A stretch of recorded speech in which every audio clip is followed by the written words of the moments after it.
You're welcome back. Now, this is a very important conversation, okay? Pregnancy comes with its own risks, but one of these risks is getting more and more prevalent, and the effects of it can continue post-delivery. I'm talking about gestational diabetes. I'm diabetic, you know that. And one of the things that I've always tried to do is help educate all of us on how we can detect, prevent wherever possible, and of course, if you're unfortunate to have it, to manage it properly so that you can still live a full life. Gestational diabetes, however, is an area that we don't tend to talk enough about. So I'm excited that today our guests are here to help us understand it a bit better and to tell you what you actually need to know about it. My guests are from the University of Nottingham, which kind of takes me back. Dr. Gary Adams is an Associate Professor for Applied Health and Therapeutics at the School of Life Sciences at University of Nottingham. And he's here with Dr. Samuel Ochre, who is an Associate Professor as well of Sociology and Criminology at the School of Sociology and Social Policy. Gentlemen, good morning. Thank you so much for making the time. Thanks for having us. Right then, so let's learn. What exactly is gestational diabetes? And yes, pregnant women get it, but how? How does it happen? So gestational diabetes means that pregnant mums usually develop a high sugar level throughout their pregnancy period, which can be quite dangerous for the mum, but not just for the mum, but also for the baby as well. Those that are not or do not present with diabetes, their sugar levels fall within a certain range. But unfortunately, those that do have diabetes and those that do present with gestational diabetes, their sugar levels, I believe you call them sugar disease here, their sugar levels fall outside those parameters, and that means it's quite dangerous for the mum and quite dangerous for the baby as well. But perhaps I could just come back to you. I'm actually from the School of Health Sciences, not Life Sciences. Ah, right. Thank you for that. School okay. of Health Sciences. Yes. Wonderful. I think that actually makes more sense. I was thinking, yeah. All right, wonderful. Thanks for that. You're welcome. Pleasure. Okay, now why is this dangerous? Why are we talking about it today? Well, it's dangerous because of the impacts, both short and long term, on both mothers, born and unborn babies, and society at large. So as Gary's already said, one of the problems with it is that it can lead to excessively large babies, which has problems for mothers at the point of giving birth. It may necessitate cesarean sections, and there are other impacts for both the babies as well. And indeed, after pregnancy, mothers who are not able to follow a particular dietary and other lifestyle regimes could go on to develop type 2 diabetes, which have, more longer term impacts. And there are, of course, adverse knock-on effects on the family, but also on wider society. So the impacts are manifold, ranging from the individual mothers to the babies to the families to society at large. So it has developmental implications for the country and for the world. It's a global problem, indeed. Yeah. Now, help me understand. I mean, we're not all doctors, but I'm sure there's a simple way of explaining what is happening in your body when you have gestational diabetes. I understand. In my case, I'm diabetic. My pancreas is not working, so it's not producing the insulin that is needed to process the sugar in my body.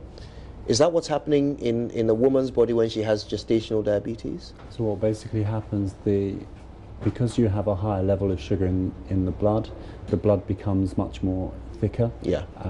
The flow to the baby is very different to what it would normally be under certain circumstances, and that's why you get a condition known as macrosomia, which is the larger baby. And the baby can, when delivered, can be in excess of about 8 pounds.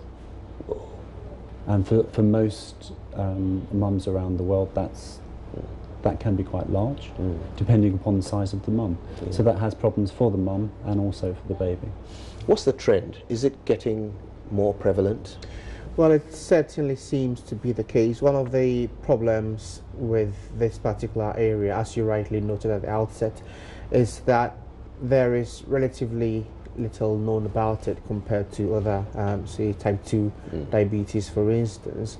Globally, it's estimated that anywhere from 1 to 28% of pregnant women, there's that sort of prevalence. As you can see, that's a very wide scale, and that underlines the fact that there is the need for more research, particularly in contexts in countries like ours, where there's currently no data at all to inform us of the national prevalence of gestational diabetes.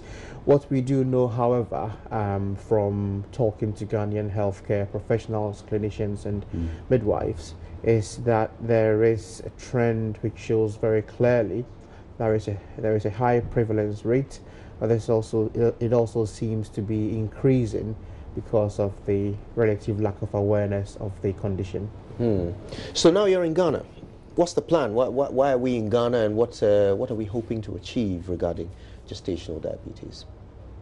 So what we're hoping to achieve is we've been working very closely with a team of Ghanaian academics and clinicians and midwives, etc. So this is the first of its kind to be carried out in Ghana. What we hope to achieve is to look at the educational protocols, to look at the nutritional protocols that are currently used for mums and mums who are pregnant, and to see what currently exists and build on that. So this can be prevented, right? I mean, mothers can do things to avoid. Yes, certainly. There is a lot of evidence to show that, so things such as lifestyle changes, and as you are aware from having experienced the condition of diabetes yourself, you know that exercise and diet can support it. What's missing, though, and as Gary has hinted at, is the fact that currently, so far as we are aware, there is no consolidated effort or pre-screening effort which combines the three elements of education, diet or nutrition and exercise to pre-screen women to help to prevent the onset of gestational diabetes or diabetes during pregnancy, and B, where it occurs, to help manage it such that reliance on insulin and other medication is reduced. And so that's one of the core aims of the projects which we are carrying out with other professionals and healthcare personnel in Ghana. So we are partnering with the Konfuanoche Diabetes Clinic. The head of the clinic, Dr. Osei Osafo-Kantanka, is the Ghana project lead. At the Kolebu Hospital, we've got Dr. Kwaku Asapoku, and then we've got Mrs. Ernestina Edufo, who's a dietitian. Right. We're also partnering with a local NGO called the Center for Pregnancy and Childbirth, which is headed by Mrs. Eleonora Mills. So it's a multi-country project, because, as you are very much aware, these global problems require a collaboration between experts from all corners of the world. Right. Now, if an expecting mother develops gestational diabetes, there will be a need for her to make some lifestyle changes, and manage her diet better, exercise, and so forth. In this part of the world, that is a natural challenge. You know, every people from every walk of life get pregnant.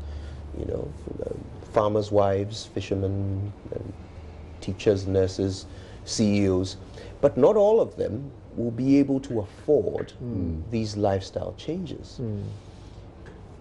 What's the plan for this project? I mean, is there a workaround so that those with little income can still do what they have to in order to survive? This project is to serve everybody, not just those that can afford it. So what we're desperately trying to do, and the team in the UK is not just Sam and I, but also Louise Walker and Ian Shaw. So the UK team and the Ghanaian team will work together to ensure that this program is open to everybody, irrespective of whether they can afford it or not. And we are trying to personalise that as much as possible, because I'm sure you're aware that having diabetes yourself may be different to if you have to use insulin. The amount you use may be different to the amount that somebody else with diabetes might use.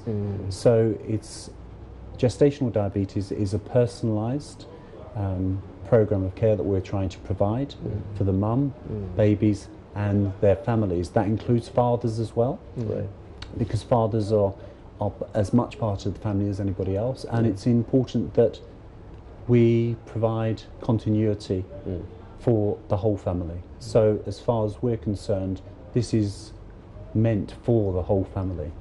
And if I could add to that, one of the major innovations of this project is that it's also, as Gary said, it's going to be woman-centered, but it's also going to be culture-specific. So we shall be looking at people's socioeconomic circumstances, the culture and the kind of food and other exercise practices that already exist.